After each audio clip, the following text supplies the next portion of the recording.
Cobalah belajar, ajari telinga kita untuk ikhlas. Ajari telinga kita untuk ikhlas. Apa maksud telinga kita untuk ikhlas? Maksudnya telinga kita ini belajar mendengar sesuatu itu karena Allah, bukan karena kita, bukan karena orang lain. Kalau karena kita hanya mau mendengar sesuatu yang menyenangkan hati kita. Kalau karena orang lain, kita mendengar orang-orang yang menurut kita respect, menurut kita orangnya keren. Kalau misalnya orangnya kita sebel, kita nggak mau dengar. Tapi dengarlah karena Allah. Kalau karena Allah, asalkan itu kebaikan dan kebenaran, kita terima dari siapapun, dari musuh sekalipun. Apa kata Nabi? Terimalah kebaikan walaupun keluarnya dari mulut seorang budak Habasyah. Artinya, bukan karena siapa yang ngomong, bukan seperti apa ucapannya, tetapi intinya adalah kebaikan, dengarkan saja. Dan itu bukan mengkritik kita, itu justru sesuatu yang baik buat kita. Nahnu ahaqqu bihadza. Kaum muslimin lebih berhak menerima kebaikan ini daripada orang lain. Sehingga terima kebaikan itu dari siapapun. Enggak boleh sombong. Jangan sampai kita mengingkari kebenaran dan kebaikan hanya gara-gara kebenaran dan kebaikan itu keluar dari orang yang menurut kita lebih rendah daripada kita. Jangan sampai kita menolak suatu kebaikan hanya gara-gara kebaikan itu ditampakkan oleh orang yang menurut kita nggak baik. Menurut kita nggak baik, padahal belum tentu menurut Allah kayak gitu. Jangan sampai seorang istri menolak nasihat dari suaminya yang menurut istrinya, suaminya belum menjadi seorang suami yang solih. Jangan sampai seorang suami menolak kebaikan dari istrinya karena hanya berpikir istrinya belum taat kepada suaminya. Terimalah kebaikan dari siapapun, bahkan dari mulut seorang budak Habasyah atau dari musuh sekalipun. Budak Habasyah itu agamanya bukan agama Islam. Bukan agama Islam, budak pula dan bukan orang Arab. Jadi secara status sosial di masyarakat Arab itu jauh beda dengan orang Arab, Quraisy, Ahlul Bait. Tetapi tetap diterima yang namanya kebaikan dari siapapun juga. Kita belajar dari semua orang, kita menerima kritik dari semua orang. Gak ada cerita saya seorang guru maka saya gak boleh dikritik oleh muridnya. Bahkan seorang nabi pun dikritik oleh para sahabat dan beliau gak marah. Siapa sahabat yang pernah mengkritik nabi? Habis-habisan kritiknya. Umar masuk Islamnya belakangan lagi tuh. Kalau Abu Bakar masih mending, kalau Khadijah masih mending. Ini Umar yang masuk Islamnya tuh setelah Nabi berdoa lama baru masuk Islam.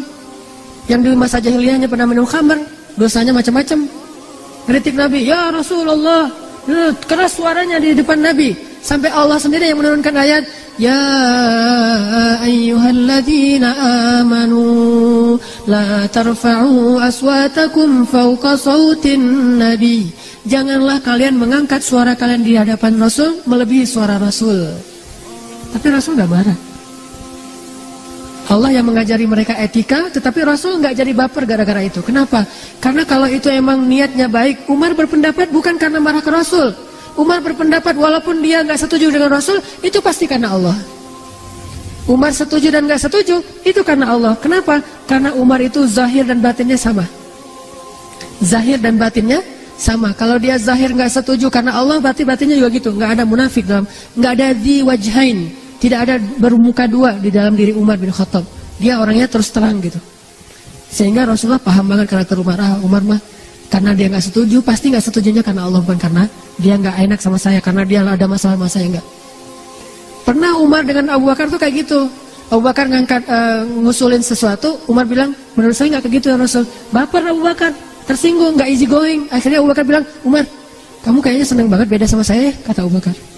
Kata Umar, enggak, saya emang kayak gini pendapat saya, tapi kamu selalu membantah saya, nggak pernah sama pendapat kita. Ramai itu di depan Rasulullah. Akhirnya turun lagi ayat, ya ayyuhalladzina amanu la tarfa'u aswatakum. Jangan lagi kalian bersuara keras di depan Nabi. Bertaubat lagi. Pernah ngalamin kayak gitu juga sahabat. Insaniyatus sahabah, sisi-sisi manusiawinya para sahabat. Tapi ketika mereka udah paham, Umar pernah dikritik lebih keras dari ini, tapi nggak sampai membawa perasaan. Ketika Umar jadi Amirul Mukminin, khalifah, presiden, bayangin yang mengkritiknya seorang mantan budak, Bilal bin Rabah.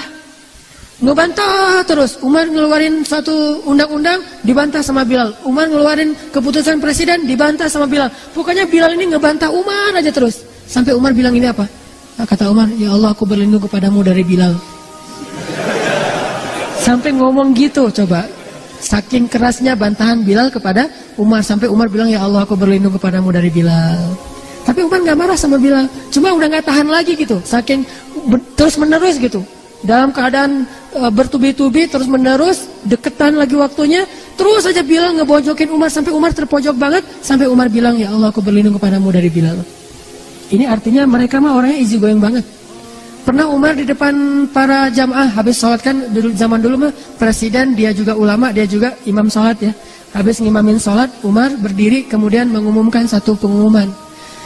Gara-gara ada pengaduan dari salah seorang perempuan dan dari seorang laki-laki yang ngadu dia jomblo, udah tua masih jomblo. Ditanya sama Umar, kenapa kamu masih nggak jomblo?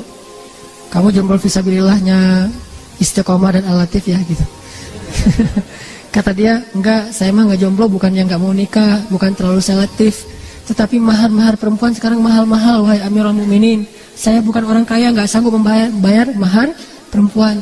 Walaupun hadisnya sebaik-baik perempuan yang paling murah maharnya, tetapi namanya manusia kadang-kadang menganggap dirinya, saya kan keren, jadi mahar saya mah 2 miliar gitu misalnya. Saya aja suka bercanda sama istri saya, karena bercanda doang sih, nggak serius. Anak saya menurut saya adalah bidadari saya, my angel gitu. Jadi saya bilang ke istri saya, nanti mahar dia tuh paling murah 4 miliar ya. Saya 3 miliar, kamu setengah miliar, dia setengah miliar, jadi saya dapat 3 miliar gitu-gitu. Jadi dicandain, maharnya mahal-mahal. Kalau teman-teman pergi ke Mesir, orang Mesir itu rata-rata nikahnya di atas 35 tahun. Kenapa? Sukses dulu baru bisa nikah, saking mahalnya mahar orang Mesir. Makanya saya nggak punya istri orang Mesir. Maharnya mahal banget. Apa maharnya? Harus punya 1 bungalow, mobil, kemudian emasnya itu sampai ditaruh dari ujung pergelangan tangan tuh sampai di siku tangan. Penuh berapa kilogram, setengah kilo. Ngadulah nih seorang sahabat ke Umar, ya Amirul Mukminin, sekarang maharnya terlalu mahal dan segala macam, saya tidak bisa menikah. Akhirnya Umar menjadi marah, karena dia presiden, dia tinggal ngubah hukum aja. Ketika dia selesai sholat, dia katakan, wahai kaum muslimin, mulai sekarang saya akan buat peraturan bahwa mahar tidak boleh melebihi sekian dinar. Siapa yang selama ini maharnya sudah melebihi sekian aturan yang saya buat, maka kembalikanlah kepada laki-laki yang membayar mahar. Sebutlah misalnya 1 dinar. Siapa yang selama ini dapat mahar lebih dari 1 dinar, maka dia kembalikan sisanya kepada suaminya atau laki-lakinya. Seorang sahabiat mengangkat tangan, perempuan, dari belakang, dan itu kelihatan. Artinya masjidnya masih belum ada pembatas. Baru ada pembatas masjid di zaman masjid dalam Islam itu akhir-akhir ini. Dulu di zaman Rasul, di zaman sahabat, nggak ada pembatas laki-laki dan perempuan, hanya perempuan agak belakangan, biar beda dengan laki-laki. Lalu dia mengangkat tangan. Umar mengatakan, ada apa? Dia mengatakan, ya Amirul Mukminin, bagaimana engkau akan mengatakan sesuatu yang bertolak belakang dengan Al-Quran? Gimana maksud kamu? Allah berfirman dalam Al-Quran, setelah kamu memberikan mahar kepada istri-istrimu, janganlah kamu mengambil lagi mahar itu dengan jalan apapun. Inginkah kamu mengambil api neraka ke dalam perutmu? Akhirnya dimarahin sama perempuan itu. Apa kata Umar? Banyak orang yang lebih fakih daripada Umar bin Khattab. Coba, nggak baper kan?